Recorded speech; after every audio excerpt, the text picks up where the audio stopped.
ان میں سے ایک بھی اگر کم ہے تو اس سورے کے حساب سے عام طور پہ آپ جنت میں نہیں جائیں گے. آپ کتنے بھی اچھے مسلمان ہو, 5 ٹائم نماز پڑھتے ہوں گے, ہر رمضان روزہ رکھتے ہوں گے, حج کے لیے گئے ہوں گے, زکوٰۃ دیتے ہوں گے, لیکن اگر دعویٰ نہیں کرتے اس سورے کے حساب سے آپ جنت میں نہیں جائیں گے. اگر اللہ تعالیٰ چاہتا ہے اور ڈالنا چاہتا ہے تو اس کی مرضی, کیونکہ اللہ تعالیٰ فرماتے ہیں سورہ نساء میں سورہ نمبر 4 آیت نمبر 116, سورہ نساء سورہ نمبر 4 آیت نمبر 48 میں کہ اللہ سبحانہ و تعالیٰ اگر چاہے تو کوئی بھی گناہ معاف کر سکتا ہے, لیکن شرک کبھی بھی نہیں معاف کرے گا, کیونکہ شرک سب سے بڑا گناہ ہے. تو اللہ اگر آپ دعویٰ نہیں کریں گے اور اللہ تعالیٰ جنت میں ڈالنا چاہتا ہے, وہ اللہ کی مرضی, وہ ڈال سکتا ہے. لیکن عام طور پہ چاروں چیز ضروری ہے, صرف دعویٰ بھی نہیں, ایمان بھی, عمل صالحات, دعویٰ و تواصوا بالصبر.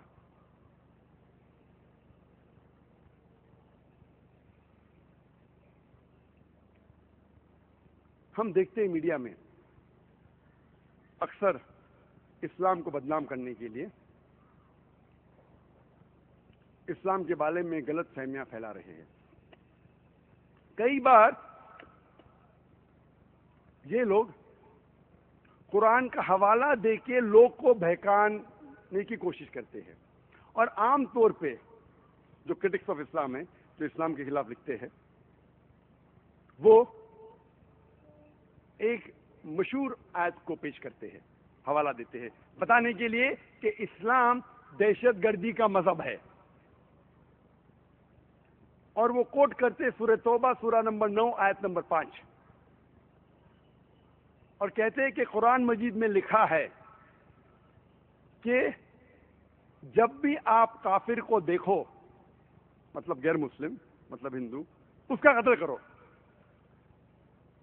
اکثر جو کرٹکس آف اسلام ہے, جو اسلام کے خلاف لکھتے ہیں, وہ ایک آیت کا حوالہ دیتے قرآن مجید کا, جس میں لکھا ہے کہ جب بھی آپ کافر کو دیکھو اس کا قتل کرو. کہنا چاہتے کہ مسلمانوں کو قرآن کہتا ہے کہ قاتل کو دیکھ کے قتل کرو, اور جب آپ قرآن مجید کھولیں گے سورہ توبہ سورہ نمبر 9 آیت نمبر 5, اس کا ترجمہ پڑھیں گے تو برابر ہے. اس میں لکھا ہے قرآن مجید میں جب بھی آپ کافر کو دیکھو اس کا قتل کرو, لیکن یہ پس منظر کے خلاف ہے, آؤٹ آف کانٹیکسٹ ہے. پس منظر جاننا چاہتے تو سورہ توبہ سورہ نمبر 9 آیت نمبر 1 سے شروع کرو. اس میں لکھا ہے کہ مسلمان اور مکہ کے مشرکین کے بیچ ایک معاہدہ تھا, ایک پیس ٹریٹی تھی, ایک امن کا معاہدہ تھا, سلامتی کا معاہدہ تھا. اور یہ معاہدہ, یہ پیس ٹریٹی ایک طرفہ مکہ کے مشرکین نے توڑ دیا تھا.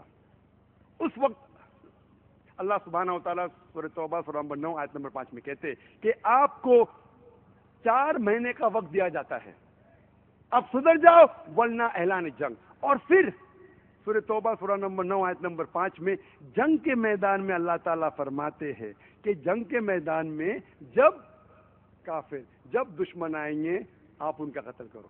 اس کا مطلب کہ جب دشمن جنگ کے میدان میں آپ سے لڑنے کے آ رہے تو ڈرو مت.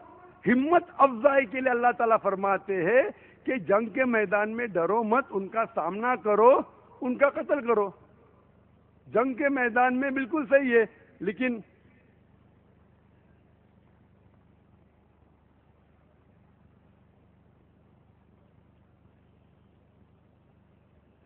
مثال کے طور پہ اگر پریزیڈنٹ آف امریکہ یا آرمی جنرل آف امریکہ, جب جنگ ہو رہی ہے یو ایس اے اور ویتنام کی, تو جنگ کے میدان میں پریزیڈنٹ آف انڈیا یا آرمی جنرل امریکن سپاہی کی ہمت افزائی کے لیے کہتا ہے کہ دشمن جب آئیں گے ڈرو مت, سامنا کرو, قتل کرو, تو یہ صحیح ہے. لیکن اگر میں پس منظر کے خلاف آج اس کو بیان کروں گا کہ یو ایس اے کا پریزیڈنٹ کہہ رہا ہے کہ جہاں بھی آپ ویتنامیز کو پاؤ اس کا قتل کرو, تو میں ایسا الزام لگا رہا ہوں کہ وہ بوچر ہے, کیا وہ کسائی ہے. لیکن پس منظر میں صحیح ہے. جب جنگ کے میدان میں دشمن جنگ کے لیے آتے ہیں میدان جنگ میں, تو ہمت افزائی کے لیے سپاہ سالار یا پریزیڈنٹ بالکل یہ کہیں گا کہ ڈرو مت, لڑو. تو اسی طریقے سے یہ آیت ایک جنگ کے میدان میں کہی گئی ہے کہ جب دشمن آتے ہیں ڈرو مت, آپ کا قتل کرنے آ رہے, ڈرو مت, آپ ان کا قتل کرو. اور ایک وہی ایک مشہور رائٹر ہے جو اسلام کے خلاف لکھتا ہے، اس کا نام ارون شوری ہے. کئی کتابیں لکھا ہے اسلام کے خلاف. ایک کتاب لکھا ہے ورلڈ آف فتواز، اور ورلڈ آف فتواز میں یہ وہی آیت کو کوٹ کرتا ہے، سورہ توبہ سورہ نمبر 9 آیت نمبر 5، اور دکھاتا ہے کہ مسلمانوں، قرآن میں لکھا ہے مسلمان کو قتل کرنا چاہیے کافر لوگ کا. اور آیت نمبر 5 سے جمپ مارتا ہے، فوراً جاتا ہے آیت نمبر 7 پر. کیوں 5 سے 7 پہ کیوں جاتا ہے؟ 5 اور 7 کے بیچ میں آیت نمبر 6 کو بھول جاتا ہے. کیوں؟ کیونکہ 6 میں اس کے بیماری کی جواب ہے، اس کے بیماری کا جواب ہے. 6 میں اللہ تعالیٰ فرماتے ہیں، آیت نمبر 6 سورہ توبہ سورہ نمبر 9، اللہ تعالیٰ فرماتے اگر وہ کافر، وہ مشرک، وہ دشمن امن چاہتا ہے اس کو چھوڑ مت دو، اس کو ایسی محفوظ جگہ پر لے کے چھوڑو تاکہ وہ اللہ کا کلام سن سکے.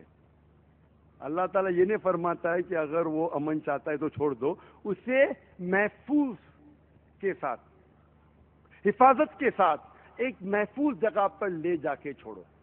آج کے تاریخ میں سب سے دیالو سپاہ سالار، سب سے دیالو پریزیڈنٹ یہ کہے گا ارے وہ دشمن کو چھوڑ دو. یہاں اللہ تعالیٰ فرماتے چھوڑو مت، حفاظت کے ساتھ ایک محفوظ جگہ پر لے جاؤ اور پھر چھوڑو.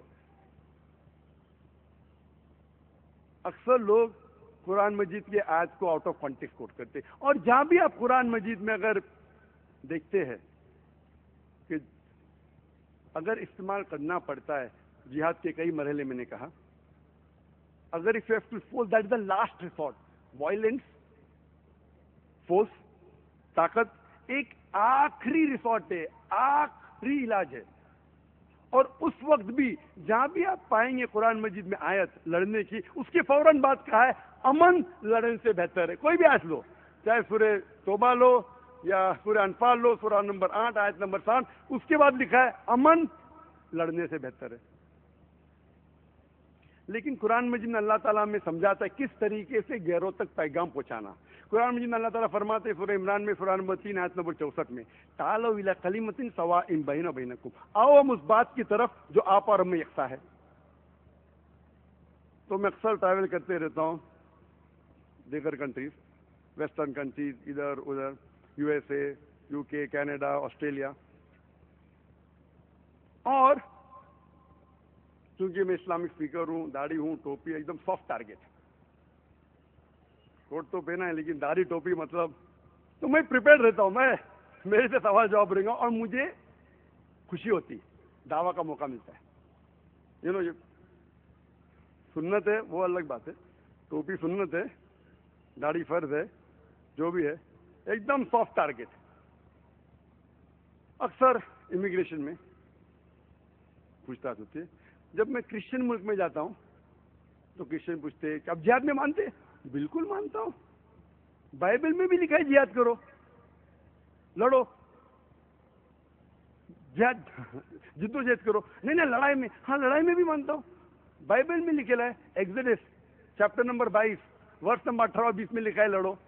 بک of Exodus chapter number 32 verse number 27 اور 28 میں لکھا ہے لڑو. Book of Numbers chapter number 31 verse number 1 سے 18 میں لکھا ہے لڑو. Gospel of Luke chapter number 19 verse number 27 میں کہا ہے، 37 میں کہا ہے لڑو. عیسیٰ علیہ السلام کہتے ہیں گاسپل آف لیوک میں چیپٹر نمبر 22 ورس نمبر 37 میں کہ ٹیک اے سورڈ اینڈ فائٹ، تلوار لے کے لڑو. وہ کرسچن مجھ سے کہتا ہے لیکن ذاکر صاحب یہ لڑائی حق اور باطل کے بیچ ہے. تو میں کہتا قرآن میں بھی وہی ہے، تو مجھے قرآن سے کوئی گلا شکوا نہیں.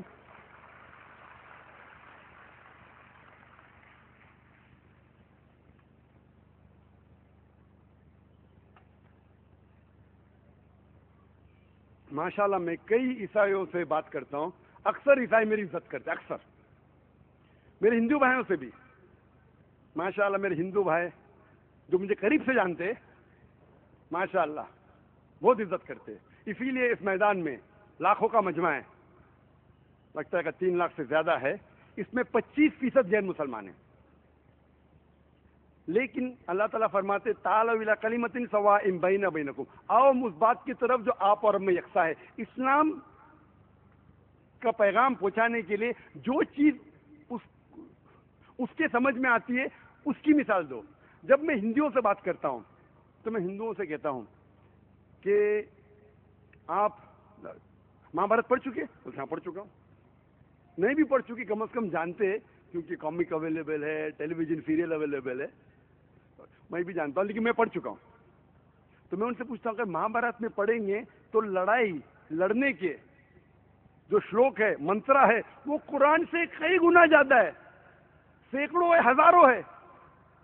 تو ہندو مجھ سے کہتا ہے لیکن یہ جو لڑائی ہے وہ دو گروہ کے بیچ میں، ایک حق پہ تھا، ایک باطل پہ تھا، تو حق کے لیے لڑنا کیا بری بات ہے؟ تو میں کہتا ہوں قرآن میں بھی وہی لڑائی کا ذکر ہے۔ تو وہ ہندو کہتا ہے تو مجھے قرآن سے کوئی گلا شکوہ نہیں۔